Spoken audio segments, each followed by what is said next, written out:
go back to the roots of language, you find that you subsume words together.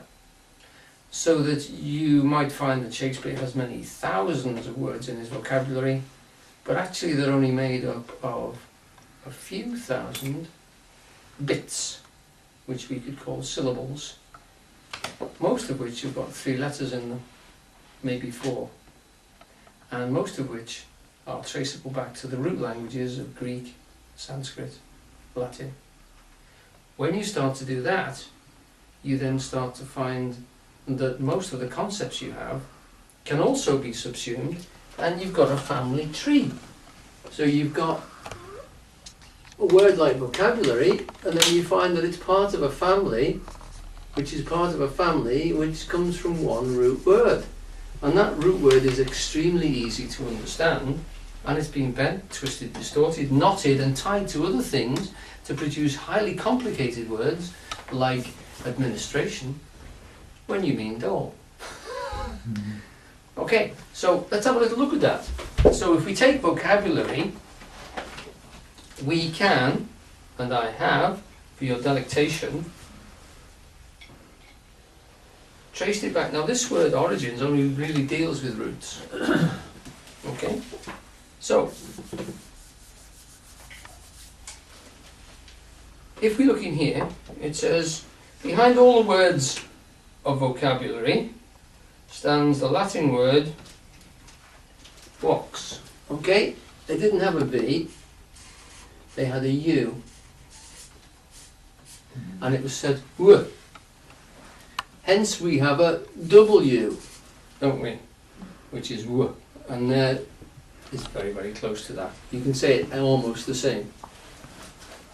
So that when Julius Caesar landed at Dover and fell on the sand and stood up again, he didn't say vidi vidi vici, he said vidi vidi vici, because he didn't have a V, of course.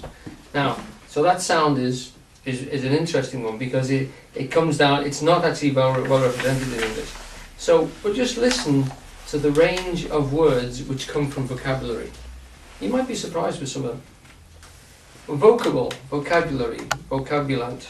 Vocal, vocalization, vocalist, vocality, vocalize, vocalization, vocation, vocative, vociferant, vociferate, vociferation, vociferant, voice, voiceless, vouch, voucher, vouchsafe, vowel, vox humana, vox populi, advocacy, advocate, advocation, advocatory, advocation, excuse me, my glasses don't seem to be working very well. Avouch, avouchment, avow, avowal, convocant, convocate, convocation, convoke, equivocal, equivocate, equivocation, equivocable, evocate, evocation, evocate, evocate, evocatory, evoke, irrevocable, irrevoke, plurivocal, provocable, provocation, provocate, provoke, revoke, revocation, semivocal, univocal. I didn't hear vocare. Well, that would be a foreign use, I think. So to speak. It's always going through it's only going through the English variants of that. But if you look for the roots of it, the roots are very close. In Sanskrit, it's vok, and it doesn't represent itself in Greek, but the Latin root and French, etc. So we have if you can see from those words, you've got, I would suggest, about 30 words which I've just gone through, which come from that one. So that if someone says they're an advocate, you know exactly what they do. They speak for you. That's all it means. If you say you provoke somebody, it means you've actually pushed them with your voice. Okay? That's all it means. So what he said to me was that your language gets simpler and simpler, although it gets more and more complex. You can use more complex words, but you know simply what it is you're saying. So if someone says, can you invoke a situation? Yeah, that means, can you call it in? All it means is call it in. If you invoke somebody, if you invoke the devil, you're calling him in. That's all it means. If you evoke something, you're calling it out. So you can evoke the devil or invoke him, whichever you like.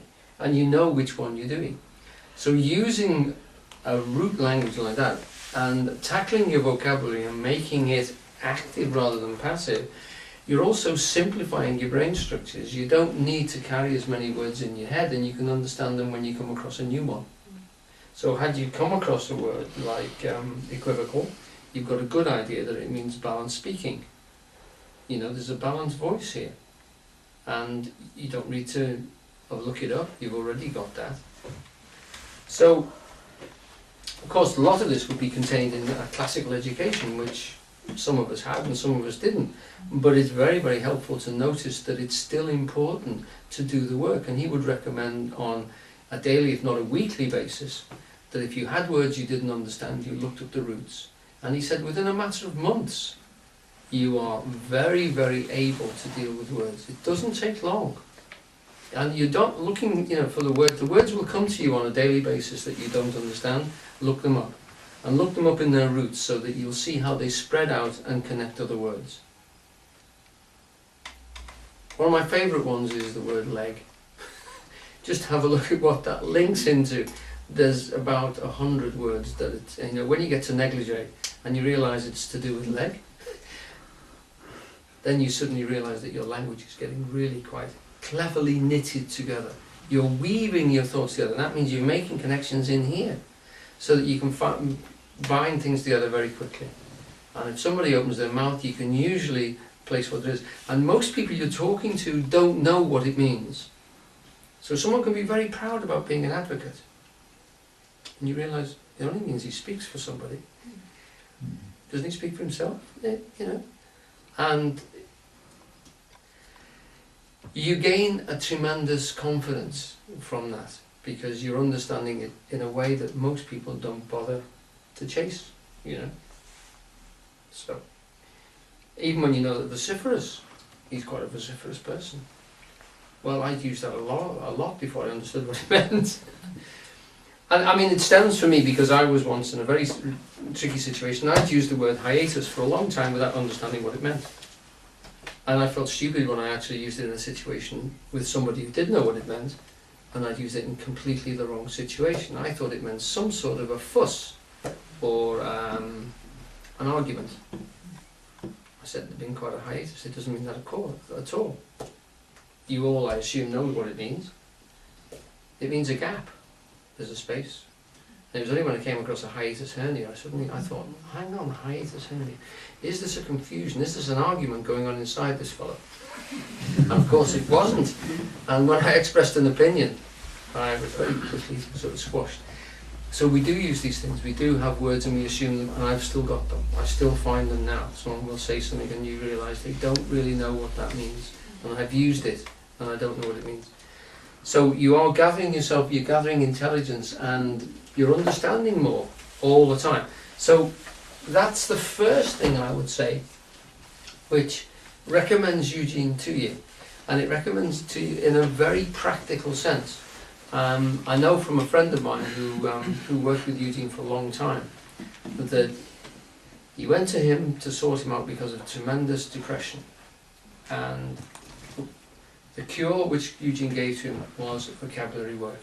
He said he didn't have enough English to talk himself out of the holes he kept getting himself into. And he gave him literally simple English lessons and gave him the vocabulary work to do. And within a couple of years he never got into the same sort of states of depression. And it was a tremendous success to him. And so I know that in one particular case, that was all that was necessary. Eugene never taught him any yoga exercises, never taught him meditation, he taught him vocabulary. And that's what he worked with that guy. And he set him up. He only saw him for about a month, and then he left him to his own devices, and then he used to phone. And he came on with leaps and bounds from that point of view. So that's the first thing. First of all, he speaks English, which is our mother tongue, and that means it makes it far more accessible for us as human beings. And then, secondly, he self-referenced that, and he advocated work on vocabulary.